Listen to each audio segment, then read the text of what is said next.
Oi, sabe quem sou? Pelos meus olhos, você se conecta ao mundo, vibra, se emociona, fica indignado. Eu sou a audaciosa câmera de TV e desta vez vou te guiar numa viagem cheia de surpresas. Pé na estrada. Vamos conhecer os museus brasileiros. Hoje vamos conhecer o Museu do Ouro, que fica no estado de Minas Gerais, na cidade de Sabará. E no princípio, era o ouro. Assim como várias cidades históricas mineiras, a origem de Sabará tem a ver com a descoberta de ouro na região, que lhe rende até hoje uma forte religiosidade e uma arquitetura barroca, ainda preservada no centro histórico.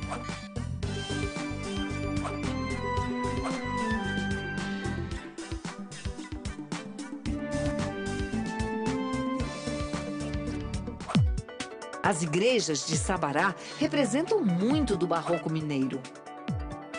Como a igreja Nossa Senhora do Ó, de 1717, que é um retrato fiel da história do lugar. Essa igreja tem a ver com a formação de Sabará.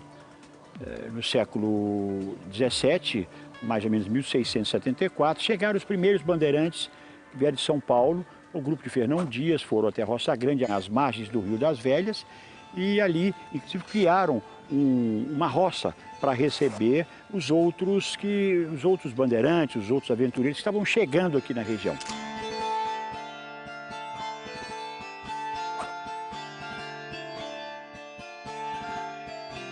Em 1674, eles deram notícia para a coroa portuguesa que havia muito ouro aqui, em abundância. Nessa fase, a extração do ouro nas minas da região foi tanta que a coroa portuguesa percebeu que precisava fazer alguma coisa. Transformou então os arraiais em vilas e começou a controlar politicamente a região. Agora, o controle econômico já com, por exemplo, a criação da intendência e das fundições, que ele implanta aqui em Minas Gerais e em Sabará, né? Nós temos um grande exemplo, que é o Museu do Ouro. Bem-vindos ao Museu do Ouro. Convido vocês a conhecer um pouco da história desse prédio tão importante para a formação do nosso país. O prédio onde fica o museu foi construído em 1730 para sediar a Casa da Real Intendência e Fundição do Ouro de Sabará. Depois disso, o prédio já foi transformado em escola, residência, até se tornar um Museu do Ouro. Mas para que possamos entender um pouco do que vem a ser a criação do Museu do Ouro, é importante frisar que ele nasceu dentro das ideias do movimento modernista. O próprio nacionalismo, na época, ele ganhou força no movimento modernista em 1924, com intelectuais como Mário de Andrade, que junto com outros intelectuais modernistas, eles elaboraram um documento que foi apresentado ao governo federal para que fosse criado um serviço de proteção artística e histórica do nosso patrimônio.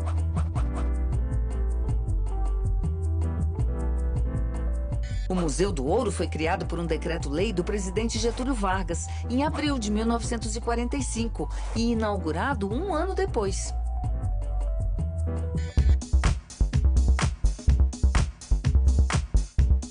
Bom dia, pessoal! Bom dia! Antigamente, quando as pessoas estavam explorando ouro aqui em Sabará, tiravam o ouro do rio, tiravam o ouro das minas, elas tinham que trazer toda essa produção do ouro delas aqui nesta casa para derreter este ouro e para pagar o imposto do rei. O imposto do rei era chamado de quinto do ouro. Significava que 20% de todo o ouro descoberto em terras brasileiras seguia diretamente para Portugal. A primeira operação que era feita era pesar quanto de ouro ele conseguiu encontrar, quanto de ouro ele trouxe. Então era pesado. Utilizava uma balança como essa para pesar. Anotava esse valor e logo já se retirava a parte que era devida para a coroa portuguesa. O restante era colocado em potes como esse que vocês estão vendo aqui. Esse pote chama cadinho. Era colocado aqui dentro desse pote para poder levar ao fogo. Levava num forno, na época, numa forja. e era derretido. Depois que ele estava líquido, virava numa forminha, como essa que vocês estão vendo aqui embaixo. E depois que secava, já tínhamos então a barrinha de ouro. Essa prensa é a peça mais antiga do museu. Foi fabricada em Portugal em 1670. E ela que carimbava a barrinha do ouro. Então a barrinha ela ficava assim lisa, né, quando ela acabava de ficar pronta. Mas para o minerador levar essa barrinha embora e utilizar ela como dinheiro, né, ela precisava receber algumas inscrições, algumas marcas, para mostrar que essa barrinha esteve aqui, que o ouro passou pela casa de fundição e que o imposto foi recolhido. Colocava o carimbo aqui, com essa marca da coroa, que vocês estão vendo, e girava a prensa para poder marcar a barrinha do ouro. Sabará, no século XVIII, ela teve um dos maiores centros de produção de ourivesaria da colônia. Aqui alguns instrumentos, né, e moldes ligados à prática de ourivesaria.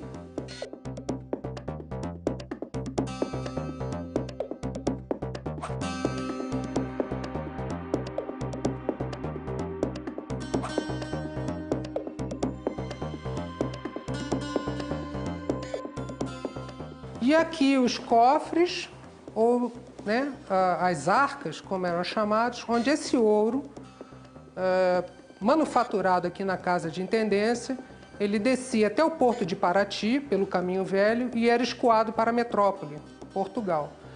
Na época, o Caminho Velho era a única estrada que escoava o ouro de Minas Gerais para o mar, de onde seguiria para Portugal. O percurso durava, em média, 40 dias. Elas possuem 3 fechaduras. Geralmente, uma fechadura ia com o oficial da coroa portuguesa, responsável pela comitiva, outra com o chefe da guarda militar e outra aleatoriamente dada a um dos membros da comitiva. Além das 3 chaves, para abrir esses cofres, tinha um misterioso jeitinho. Como é que é para abrir? Você gira as bolinhas. Ah, tem que mexer nas bolinhas, não é? Mas olha o tanto de bolinha que tem, como é que eu vou adivinhar? Alguma dessas daqui. Essa daqui. Então vamos ver. Ai, olha aqui.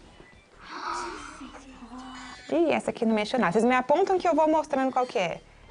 Ih, não é nada. Essa aqui. Essa aqui. Ah, essa aqui tá quente. Ah, essa aqui mesmo.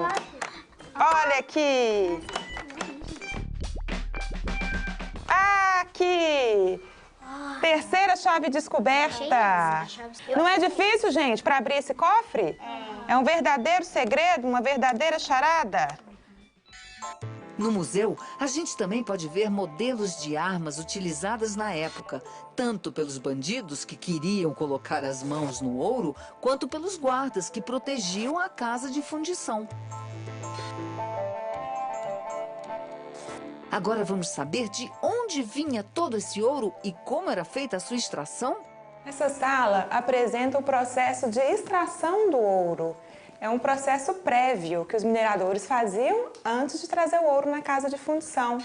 O alvo, nesse momento, era o ouro de aluvião, o ouro do leito dos rios, porque era um ouro de extração mais fácil e utilizavam ferramentas rudimentares para fazer este serviço. São essas enxadas que vocês estão vendo, esses almocafres aqui na parede. E as bateias que estão expostas aqui eram as ferramentas utilizadas naquele momento. E o processo de trabalho era bastante penoso, era feito geralmente pelos negros, pelos escravos, que passavam grande parte do dia com a parte da perna mergulhada na água fria, né? A parte de baixo mergulhada na água fria e com o sol bem forte batendo no corpo. Então era um processo bastante penoso, exigia a participação de escravos resistentes para dar conta desse serviço de extração do ouro de aluvião.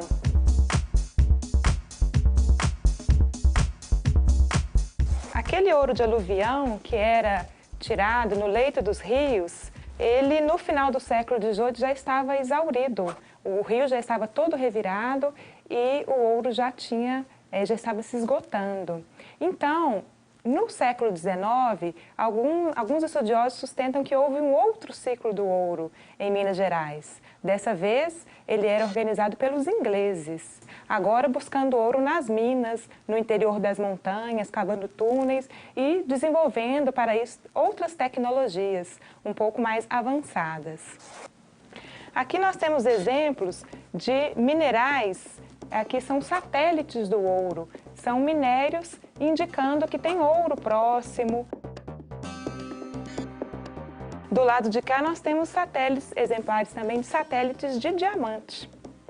E aqui a gente tem um minério que tem o ouro incrustado nele, esse ouro em pó que precisava ser extraído. Então a gente vê como era difícil o processo de extração, era preciso triturar todo um minério como esse para tirar uma quantidade de ouro que às vezes era menor do que esse pouquinho que a gente vê aqui, esse ouro em pó na bateia.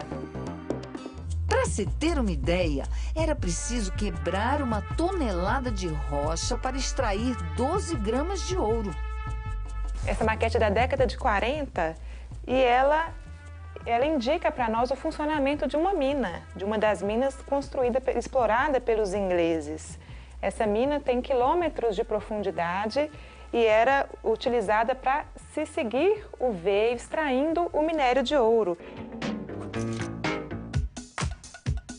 Nós temos aqui os cortes feitos nas encostas para a extração do ouro, mostrando o serviço do tabuleiro, né, que era a exploração feita nas margens do rio, depois que aquela exploração do leito já havia sido reduzida. E nós temos aqui o engenho mecânico que foi produzido pelo Barão de Aichweg. É um engenheiro alemão que foi contratado pelo rei de Portugal para fazer um estudo no início do século XIX dessa redução do rendimento do metal aurífero para a coroa de Portugal. Então, concluindo que realmente já estavam se esgotando as jazidas, o Aichweg produziu esse engenho para facilitar a extração do ouro nas rochas, né, do ouro que ainda existia. Esse engenho era movido então à água e facilitou um pouco o trabalho também, que antes era feito pelo braço escravo. Então, esse engenho ficava geralmente na encosta de um morro. E aqui no quintal do museu nós temos um exemplar. A força dos pilões, movidos pela água, conseguiam quebrar mais facilmente grandes rochas que continham ouro. Era a água que fazia girar esta roda. E aonde eles colocavam a pedra, que a Manuela falou, era aqui, debaixo dos pilões. Como é que era o pilão? Batia.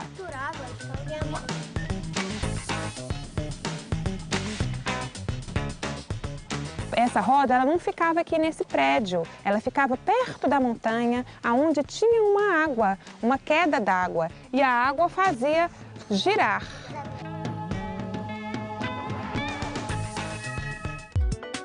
Esse é o Teatro Municipal, inaugurado em 1771, onde eram exibidas peças de teatro e óperas. O ouro era tanto por aqui que a coroa portuguesa instalou a casa de fundição para que o rei pudesse controlar cada grama de ouro achada na região. E é nesse prédio que funciona hoje o Museu do Ouro. Curiosidades à parte, o museu serve de cenário para casais de pombinhos apaixonados. Conhecendo de perto, me surpreendi, né? Eu já tinha feito uma pesquisa prévia pela internet, mas aqui de perto é diferente, a dimensão a beleza é bem maior, me surpreendeu muito. Vamos continuar nossa visita? O prédio funcionava assim. Aqui embaixo ficava o órgão administrativo da coroa portuguesa e lá em cima ficava a residência dos intendentes. Vamos subir para conhecer?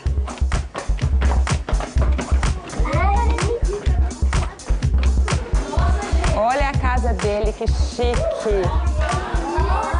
Nós estamos, então, no quarto do casal.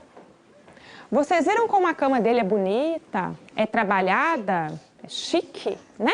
A cama dele é chique. Então, a gente supõe que o verdadeiro dono dessa cama aqui era uma pessoa de posses também. Naquela época, Muito tempo atrás, no início da colonização, era muito comum as pessoas dormirem em esteiras, depois dormirem nas redes, né? Essa cama aqui já é do século XIX, uma cama muito trabalhada daquela época, né?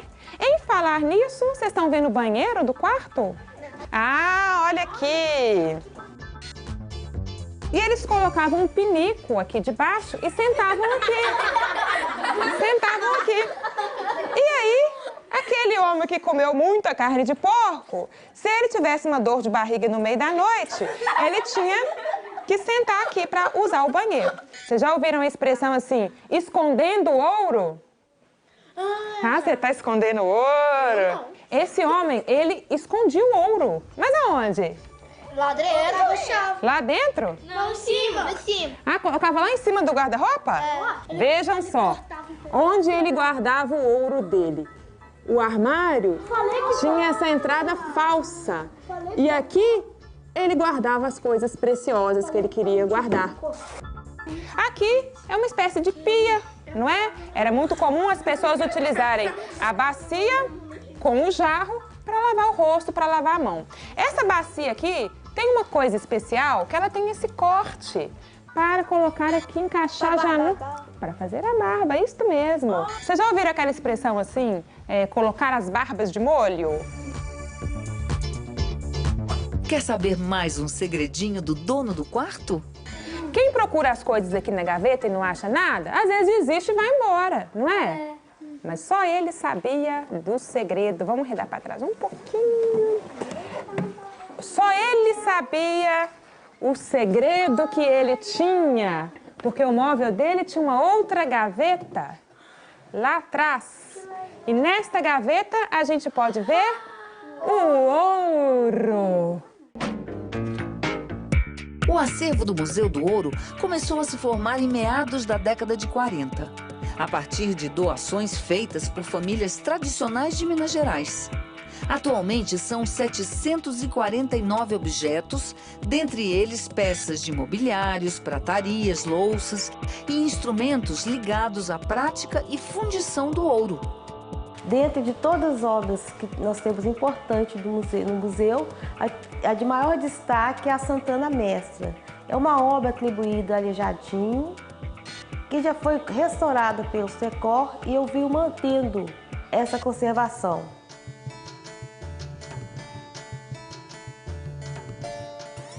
Dentro do trabalho de conservação está o trabalho preventivo do acervo do museu. Esse trabalho preventivo consiste não só em restaurar, mas de preservar as peças. Se solta um pedacinho, a gente cola.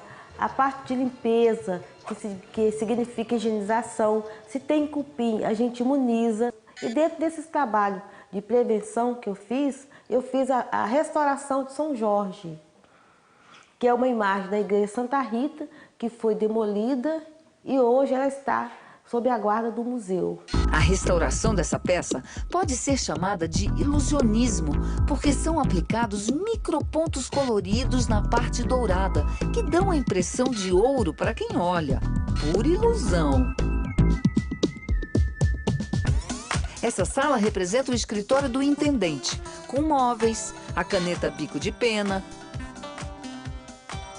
o candeeiro para iluminar a sala e guarda também outra curiosidade.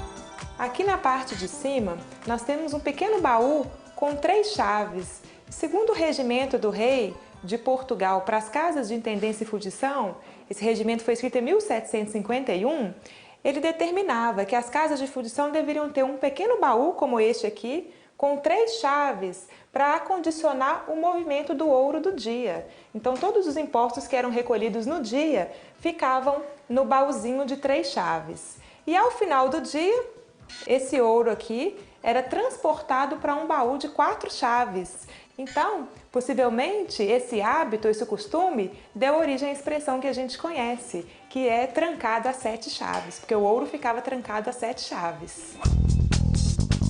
Essa é a sala de visitas da residência do intendente. Essa sala, ela possui como característica o forro dos 4 continentes. No teto, dominando a cena, nós temos o brasão de armas do Reino de Portugal, que representa uma verdadeira alegoria do poder real.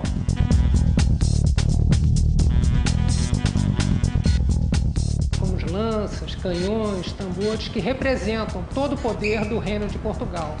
Ao seu redor nós temos a representação da Europa, da Ásia, da África e das Américas.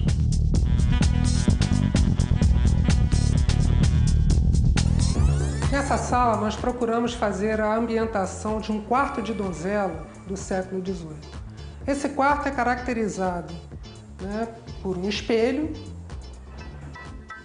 uma cama com motivos decorativos, no qual o elemento decorativo pode ser associado à ilusão de Morfeu, o deus da mitologia grega relacionado ao sonho, ou um anjo, barbado, em feições masculinas, que representaria justamente a questão da masculinidade, a perda da virgindade da donzela, posteriormente na sua noite de núpcias. Aqui temos também um oratório, devido à religiosidade muito presente na sociedade de então. A roca de fiar, porque mesmo sendo filha, sendo uma pessoa de uma família abastada, ela tinha que ter a iniciação em todas as prendas do lar, relacionada à questão de ser uma boa esposa para o seu marido, seus filhos. E aqui o baú, onde ela poderia guardar os seus pertences, as suas miudezas.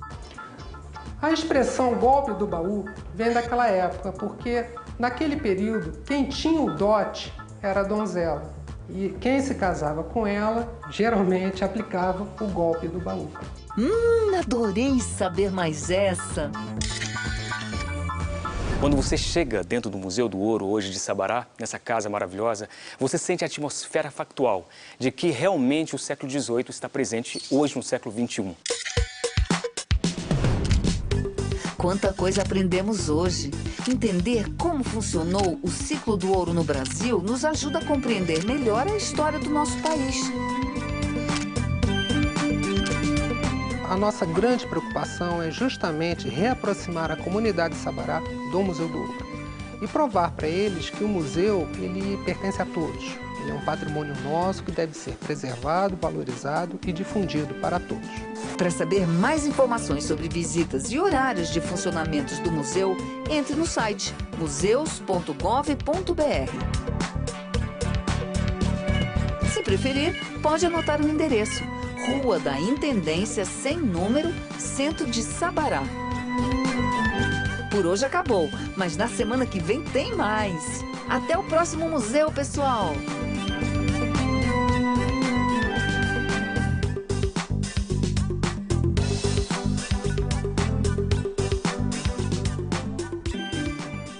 Os museus são conceitos e práticas em metamorfose. Os museus são casas que guardam e apresentam sonhos, sentimentos, pensamentos e intuições que ganham corpo através de imagens, cores, sons e formas. Os museus são pontes, portas e janelas que ligam e desligam mundos, tempos, culturas e pessoas diferentes.